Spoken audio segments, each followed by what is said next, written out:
दोस्तों अस्सलाम वालेकुम वरहमतुल्लाहि ताला बरकातुहू। उम्मीद करते हैं कि आप सब खैरियत से होंगे और गल्फ़ कंट्रीज़ में रहने वाले हमारे तमाम अहबाब को बक़र ईद की बहुत-बहुत मुबारकबाद। दोस्तों आप सबको पता है कि 2020 के बाद अभी 2025 में विधानसभा चुनाव बहुत नज़दीक आ गया है। हर पार्टियाँ अपनी-अपनी स्तर से काम कर रहे हैं, जनता को लुभाने की कोशिश कर रहे हैं, कोई झूठे वादे कर रहे हैं, कोई सपने दिखा रहे हैं, कोई ख्वाब दिखा रहा है। दोस्तों आप सबको पता है कि 2020 में एआईएमआईएम ने 5 सीटें जीती थी, जो किशनगंज लोकसभा के क्षेत्र में 4 आता है और एक अररिया लोकसभा के अंतर्गत आता है, इसमें जो कि विधानसभा है। कुछ दिनों के बाद 4 विधायकों ने एआईएमआईएम को और सीमांचल की जनता को धोखा देकर के आरजेडी में चले गए। लालू प्रसाद यादव की सरकार बनी, यानी कि तेजस्वी यादव की 17 महीना सरकार चली। उसके बाद फिर धोखा हो गया उन लोगों का साथ भी, और आज विपक्ष में हैं। जब तक वो लोग चारों एमआईएम में थे तब तक आप देख रहे होंगे कि कुछ ना कुछ सवाल उठा रहे थे, चाहे 1 मिनट का समय क्यों ना मिले। लेकिन जब से पार्टी छोड़ के गए हैं, आप लोग विधानसभा में डाटा निकाल कर देख सकते हैं कितनी बार उन्होंने आवाज़ें उठाई। बहरहाल मैं किसी पर अभी आरोप लगाने के लिए वीडियो नहीं बना रहा हूँ। और अभी मीडिया में ये खबर चल रही है कि मुमकिन हो कि एमआईएम का आरजेडी के साथ गठबंधन हो, तो वो दूर की बात है, मुझे ऐसा कुछ नज़र नहीं आ रहा है अभी तक। दोस्तों अभी हमारे सीमांचल के जितने मीडिया कर्मी हैं लोकल स्तर पर, सबके चैनलों में आप लोग देखे होंगे कि मास्टर मुजाहिद साहब को लेकर के बहुत चर्चाएं हैं। हर मीडिया चैनल अपने स्तर से दावा कर रहे हैं। कोई कह रहे हैं कि मास्टर मुजाहिद आलम साहब आरजेडी में जा रहे हैं, कोई कह रहे हैं कि मास्टर मुजाहिद आलम साहब एमआईएम में आ रहे हैं, और कोई कह रहे हैं कि मास्टर मुजाहिद साहब शायद के निर्दलीय चुनाव लड़ेंगे, लेकिन चुनाव लड़ेंगे। तो मास्टर साहब की मर्जी, वो कहाँ जाएंगे नहीं जाएंगे। लेकिन मेरा जो मानना है, मैं जो अपील, निवेदन और दरख्वास्त करने के लिए आया हूँ मास्टर मुजाहिद साहब से, वो ये है कि मास्टर साहब आप अगर आरजेडी में जाएंगे, हो सकता है आपको मंत्री पद मिल जाए, हो सकता है आपको बहुत बड़ा ऊंचा ओहदा मिल जाए, हो सकता है आप दौलत ज़्यादा कमा लेंगे। आप चाहे कांग्रेस में जाएंगे, हो सकता है आप बहुत बड़े लीडर बन जाएंगे, आपको कोई बड़ा पद मिल जाएगा, आपकी दौलतों में इजाफा होगा।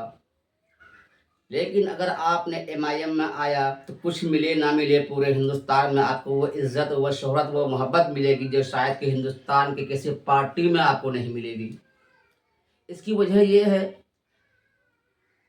कि एमआईएम और असदुद्दीन ओवैसी साहब और अख्तर ईमान साहब को लगभग लोगों ने बुरा भला क्या क्या नहीं कहा, लेकिन आपने भी देखा होगा कि इतनी बुराई करने के बाद, बुरा भला कहने के बाद, गाली देने के बाद भी लोग तो समझ रहे हैं कि असदुद्दीन ओवैसी और एमआईएम का मकसद क्या है।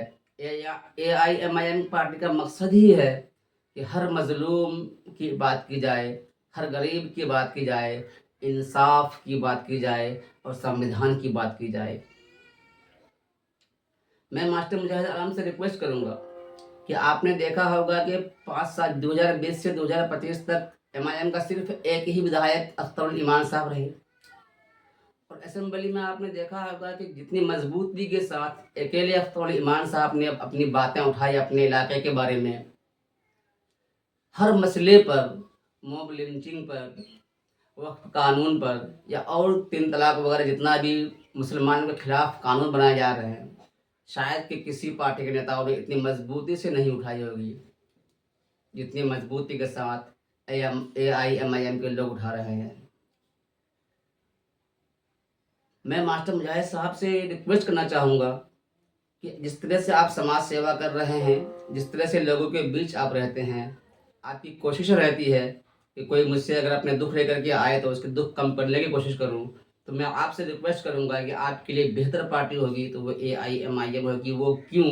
वो इसलिए कि अगर आप मास्टर मुजाहिद आलम, जनाब अख्तर ईमान साहब, तौसीफ आलम साहब और भी कुछ लोग हैं, अगर MIM में मिल कर के आप 2025 के असेंबली चुनाव लड़ेंगे तो मेरा दावा है कि पटना में सरकार जो भी बनाए, बगैर आप लोगों के पास कटोरा लेकर आए हुए उनकी सरकार नहीं बनेगी।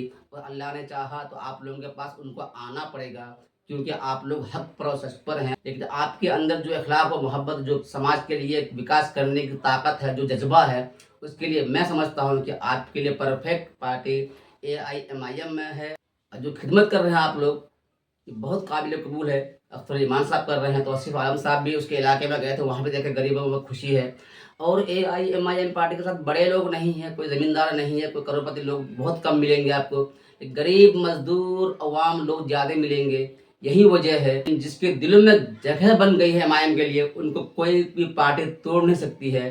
आपका अपना वोट कुछ होगा, अख्तर ईमान साहब के अपने वोट कुछ होंगे, तौसीफ आलम साहब के अपने वोट कुछ होंगे, और नेताओं के अपने वोट कुछ होंगे, लेकिन MIM का अपना वोट हर विधानसभा में कुछ ना कुछ है।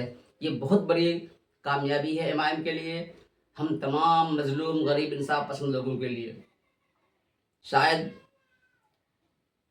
अल्लाह चाहता है कि आपको बहुत बड़ा ओहदा मिले, बहुत बड़ी इज्जत मिले, आपका मर्तबा बुलंद हो, इसलिए वक्फ बिल के ज़रिए आपको उस पार्टी से दूर कराया जो पार्टी शरीयत पर हमला करने वाले लोगों के साथ मिलकर के कानून के ज़रिए से काम कर रहे थे। अल्लाह ने वो चीज़ आपको नवाजा कि आपने उस पार्टी से दूर हो गए और बहुत कुर्बानी दी आपने। रूलिंग पार्टी से दूर हटना इतने बड़े ओहदे में छोटी मोटी बात नहीं होती है। ज़रूर अल्लाह पाक इसका अजर आपको देगा, इंशाअल्लाह ताला दुनिया ही में आपको देगा और ज़रूर देगा।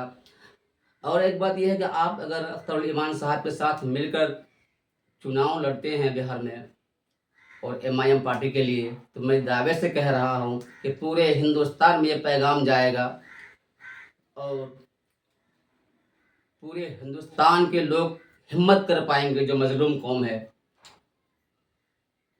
इसलिए आप दूसरी पार्टियों में आपको बड़ा मकाम मिल सकता है, हो सकता है आपको मंत्री पद मिल जाए और क्या क्या मिल जाए, लेकिन MIM में शायद दौलत और दौलत ना मिले, शोहरत तो ज़रूर मिलेगी, इज्जत ज़रूर मिलेगी, और पूरे हिंदुस्तान ही नहीं पूरे दुनिया में आपका नाम का चर्चा ज़रूर होगा कि मास्टर मुजाहिद साहब ने 15 साल रूलिंग पार्टी में रहने के बाद भी वक्त कानून के खिलाफ अपने ऐशो उसरत को छोड़ करके एक गरीब पार्टी MIM में शामिल हुए हक और इंसाफ के लिए, और पूरे हिंदुस्तान के लोग आपके लिए दुआ ज़रूर करेंगे।